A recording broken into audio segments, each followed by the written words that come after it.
የኢትዮጵያን ከአሜሪካ ጋራ የማስተሳሰርና ግብጽን የማነቅ የማሰር ስራዎች ከአሜሪካኖች ጋር የዚህ አይነት ስምምነት ለማድረግ ትልቁን የመጥረግ ስራ የሰራችላት እስራኤል እንደሆነ ይታመናል። ኢትዮጵያ ወደ ባህር በር የምታደርገውን ጉዞ ለማደናቀፍ የሚቻላትን ሁሉ እየሰራች ነው።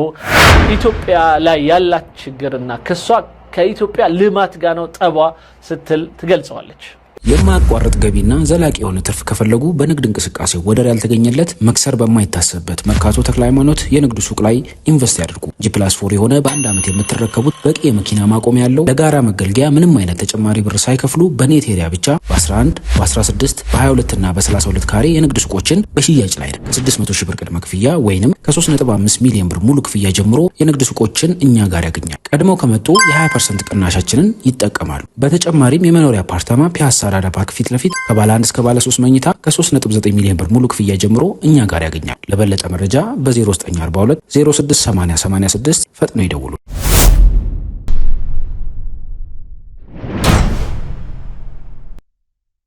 اتهمت وزارة الخارجية الإثيوبية التحركات المصرية في المنطقة بأنها محاولة لتضويق ولعرقلة حصول إثيوبيا على منفذ على البحر الأحمر.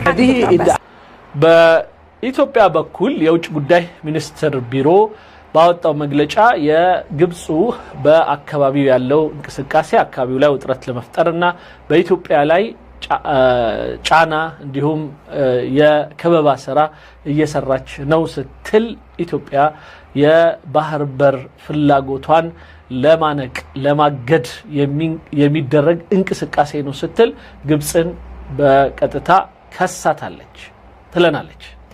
ኢትዮጵያ لا يوجد أي دليل عليها هجوم የኢትዮጵያ ክስ በፍጹም ምንም ማስረጃ የሌለው ነው ይለናል አባስ ሸራቅ። متزامن من إسرائيل وإثيوبيا على مصر بعدما የኢትዮጵያና የእስራኤል ለዘመናት የዘለቀ የሆነ በግብጽ ላይ ተንኮል ወይም ሴራ نحو أسبوع من زيارة وزير الخارجية المصري بدر عبد العاطي إلى إريتريا وتأكيده رفض وجود دول غير مشاطئة على البحر الأحمر. يا ግብጽ የውጭ ጉዳይ ሚኒስትር በድር አብዱል ዓጢ ኤርትራ ከገባ በኋላና የኤርትራ መንግስት ጋራ በጋራ እዚህ በባህር ላይ ተሳታፊ ከሆኑ ሀገሮች ውጪ ሌላ ማንም እንዲመጣ አንፈቅድም የሚለውን ሐሳብ ካረጋገጡ በኋላ ነበር። اتهمت إثيوبيا مصر بمحاولة عرقلة وصولها إلى منفذ على البحر الأحمر. ኢትዮጵያ ወደ ባህር በር የምታደርገውን ጉዞ ለማደናቀፍ የሚቻላትን ሁሉ እየሰራች ነው ስትል ኢትዮጵያ ግብፅን የከሰሰቻት دون أن تحدد أي تفاصيل.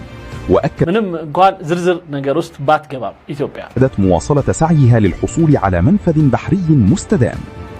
ኢትዮጵያ ሁልጊዜም የባህር በርና ያ ቋሚ የሆነ ለሷ መወጣጫ የሚሆናትን ቦታ እንደምትፈልግ በተደጋጋሚ እየጠቀሰች ትገኛለች። يرى الخبراء أن أديس أبابا تتبنى سياسة تهدف إلى فرض وجودها الإقليمي عبر محاولة النفاذ إلى البحر الأحمر. አንዳንድ እንግዲህ የግብጽ ማለት ነው ተንታኞች ወይም የፖለቲካ ታዛቢዎች እንደሚገልጹት ኢትዮጵያ በቀይ ባህር በኩል መምጣት የፈለገችውና የባህር ኃይል መገንባት የፈለገችው በአካባቢው ላይ የበላይ ለመሆንና አካባቢውን ለመቆጣጠር ካላት ፍላጎት ነው። محذرين من أن المساعي الإثيوبية من شأنها إثارة حالة من عدم الاستقرار السياسي والأمني والعسكري في منطقة القرن الأفريقي. ይህ የኢትዮጵያ እንቅስቃሴ ግን በአፍሪካ ቀንድ ላይ በወታደራዊ በኢኮኖሚያዊና በፖለቲካዊ የአካባቢ እንቅስቃሴ ላይ ውጥረትንና ስጋትን የሚያነግዝ ሆኖ እናየዋለን። والبحر الأحمر خاصة وأنها تحاول تبرير أطماعها البحرية بإلقاء اللوم على مصر. በተለይ የኢትዮጵያ የህዳሴ ግድብን ካጠናቀቀች በኋላ ወደ ባህር ጉዞዋን በማድረግ በባህር ላይ የምታደርጋቸውን ጉዞዎች ደግሞ በተመለከተ ኢትዮጵያ ግብጽ ላይ ስሞታን በማስቀመጥ ልትተላለፈው የምትሻው ሆኗል። ادعاء بأنها تعرقل جهودها التنموية ሌላው የኢትዮጵያ ክስ በግብጽ ላይ የኢትዮጵያ ላይ ያላት ችግርና ክሷ ከኢትዮጵያ ልማት ጋር ነው ጠቧ ስትል ትገልጸዋለች። إثيوبيا الآن بتعلن أنها تريد منفذ بحري وأن عدم وجود منفذ بحري لإثيوبيا معنى ذلك أن هناك عدم استقرار للأمن في المنطقة. نعم. هذا يعتبر أيضا تهديد. በኢትዮጵያ በኩል ወደ ባህር በር ይህን ያክል ቁጥርና ይህንም ያክል ሀገር ይዞ አለመውጣት ማለት በሀገራው ላይ ወይም በኢትዮጵያ ላይ የሞት ሽረትና እንደገና የአካባቢም ስጋት ነው የሚሆነው ማለቷ እና አለመረጋጋትንም ይፈጥራል ማለቷ እንደ ማስፈራራት ይቆጠራል ይላል አባስ ሸራቂ። اللافت أن السجال المصري الأثيوبي الجديد يأتي بعد زيارة أجراها مسؤولون إثيوبيون لواشنطن لتعزيز التعاون قبل أيام. በኢትዮጵያ በኩል ወደ ዋሽንግተን ሄደው ከአሜሪካ ጋራ ያደረጉት ስምምነት ነው ይህንን በኢትዮጵያ በኩል ያለ አካሄድን የቀየረው። ይህ ማለት በኢትዮጵያና በአሜሪካ በኩል ልዩ ስምምነት ተደርጓል ነው። يحمل دلالات سياسية.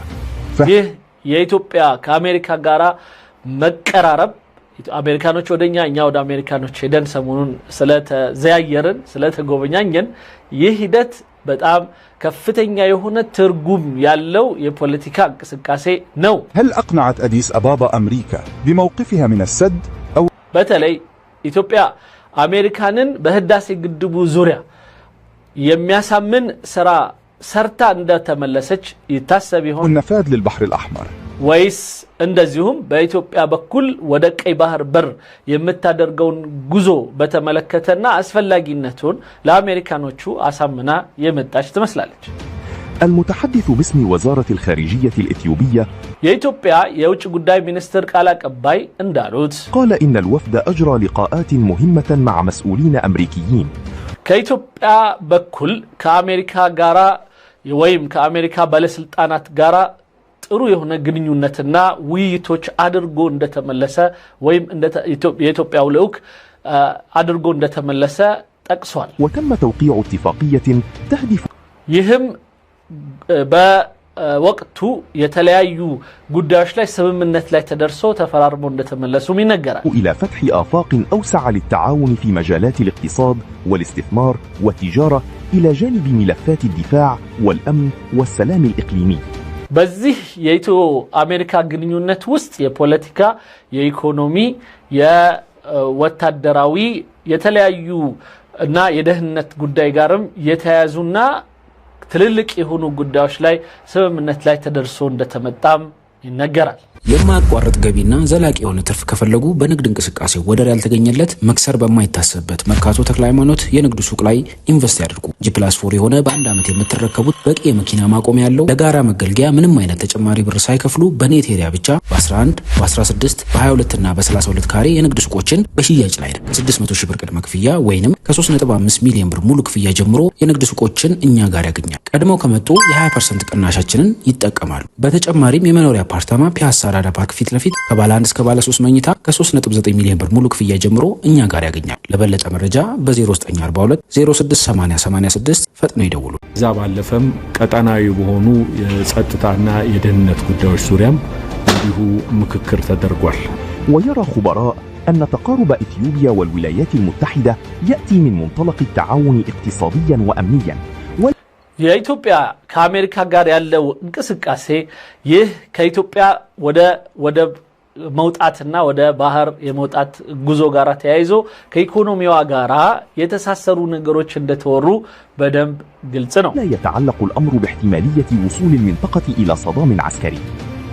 ስለዚህም ምናልባት በኢትዮጵያ በኩል ይህንን የባህር ፍላጎት ለማሟላት በምትሄደው ሂደት ፈጽሞ ምንም አይነት የግጭት ወይም ደግሞ ኢትዮጵያን የመጋፈጥና የመከላከል ስራ ውስጥ ወደ ጠብ ሊገባ የሚችል ኃይል እንዳይኖር ቅድሚያ አንዳንድ ስራዎች እንደ መስራቷ ነው ማለት ነው። لكن اللافت أن زيارة وفد إثيوبيا إلى أمريكا ربما جاءت بتدبير من إسرائيل التي تحاول تطويق مصر وتجد في الوقت الحالي مع اضطراب الأوضاع ምናልባትም የኢትዮጵያ ወደ አሜሪካ ሄዶ ይህንን ፕሮግራም መስራትና ከአሜሪካኖች ጋር የዚህ አይነት ስምምነት ለማድረግ ትልቁን የመጥረግ ስራ የሰራችላት إسرائيل እንደሆነች ይታመናል። ضاع في الشرق الأوسط وانشغال مصر فرصة لتحقيق ذلك، خاصة بعد أن أظهر ترامب مدى حرصه على مصالح إسرائيل من إسرائيل التي تحاول تطويق مصر، وتجد في الوقت الحالي مع اضطراب الأوضاع في الشرق الأوسط وانشغال مصر فرصة لتحقيق ذلك.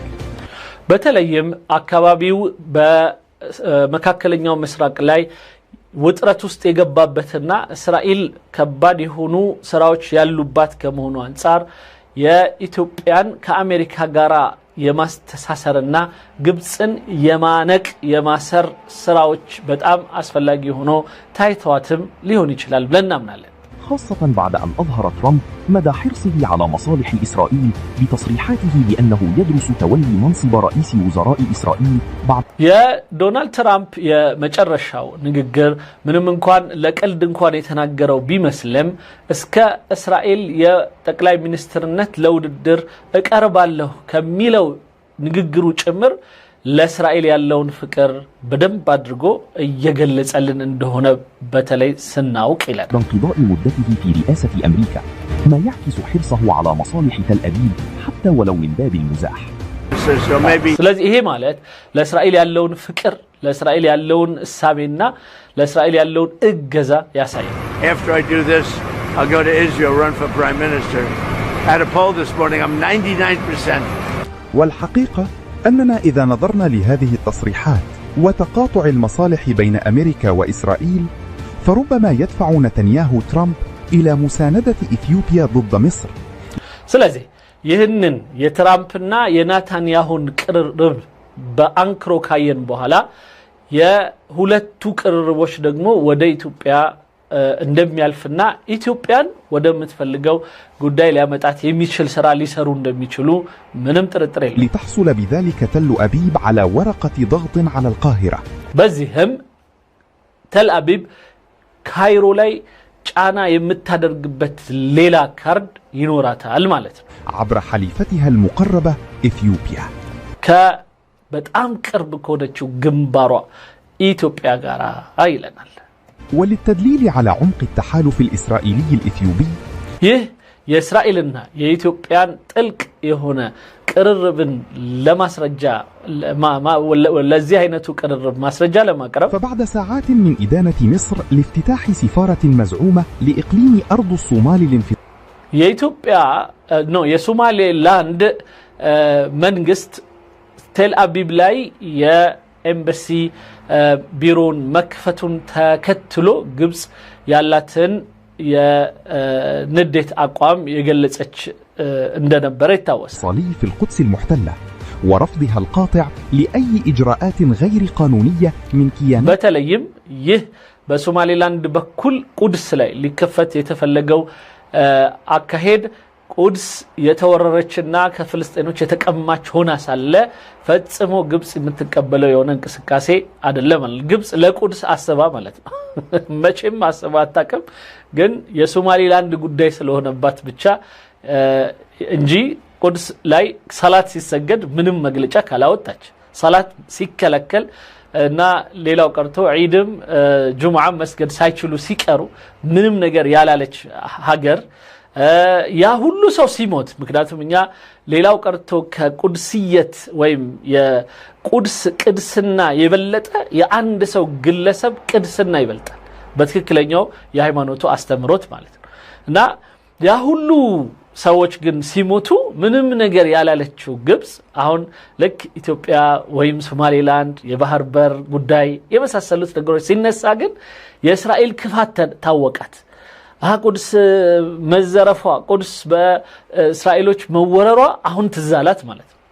غير شرعية بتغيير وضع القدس እና ይህ ፈጽሞ ህጋዊ ያልሆነ የቁድስን ማንነት ለማን እንደሆነ የሚቀየረው ያልሆነ እንደሆነ ይታወቃል። الآلة الإعلامية الإسرائيلية ضد مصر ليس الانتقاد ሌላው የእስራኤል ሚዲያ በግብጽ ላይ በስፋት የሚያንቀሳቅሰው ነው የሚያካሂደውን የፕሮፓጋንዳ ሂደትንም ተከትሎ ያለ ችግር ነው። سياسة مصر تجاه تل أبيب لا بل تجاه إثيوبيا ስለዚህ ይህ በአጠቃላይ የግብጽ እንቅስቃሴ መጨረሻው ላይ የቴል አቢብ ላይ በተቃራኒው የሚካሄድ መስሎ የሚታየው በትክክሉ ከታየ ግን በኢትዮጵያ ተቃራኒ ነው። ምክንያቱም የቴል አቢብም የአሜሪካ እንቅስቃሴ ዞሮ ዞሮ ኢትዮጵያን ወደዚህ አካባቢ ለማምጣት ለማንገስ ስለሆነ ኢትዮጵያን መጋፋት በቀጥታ የነሱን ዓላማ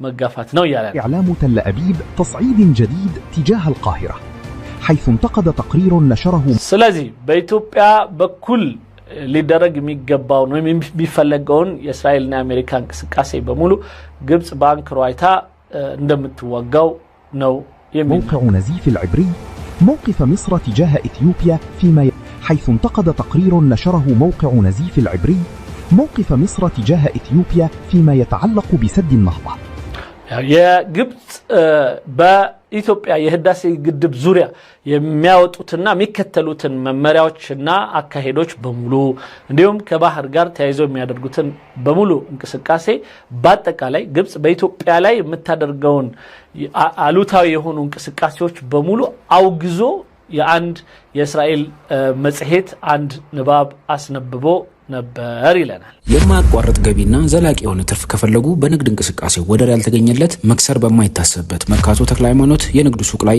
ኢንቨስት ያድርጉ። G+4 የሆነ በአንድ ዓመት የምትረከቡት በቂ የመኪና ማቆሚያ ያለው ለጋራ መገልገያ ምንም አይነት ተጨማሪ ብር ሳይከፍሉ በኔት ኤሪያ ብቻ በ11 በ16 በ22 እና በ32 ካሬ የንግድ ሱቆችን በሽያጭ ላይ ነው። ከ600 ሺህ ብር ቅድመ ክፍያ ወይንም ከ3.5 ሚሊዮን ብር ሙሉ ክፍያ ጀምሮ የንግድ ሱቆችን እኛ ጋር ያገኛል። ቀድመው ከመጡ የ20% ቅናሻችንን ይጠቀማሉ። በተጨማሪም የመኖሪያ አፓርታማ ፒያሳ አራዳ ፓርክ ፊት ለፊት ከባለ 1 እስከ ባለ 3 መኝታ ከ3.9 ሚሊዮን ብር ሙሉ ክፍያ ጀምሮ እኛ ጋር ያገኛል። ለበለጠ መረጃ በ0942 068086 ፈጥነው ይደውሉ።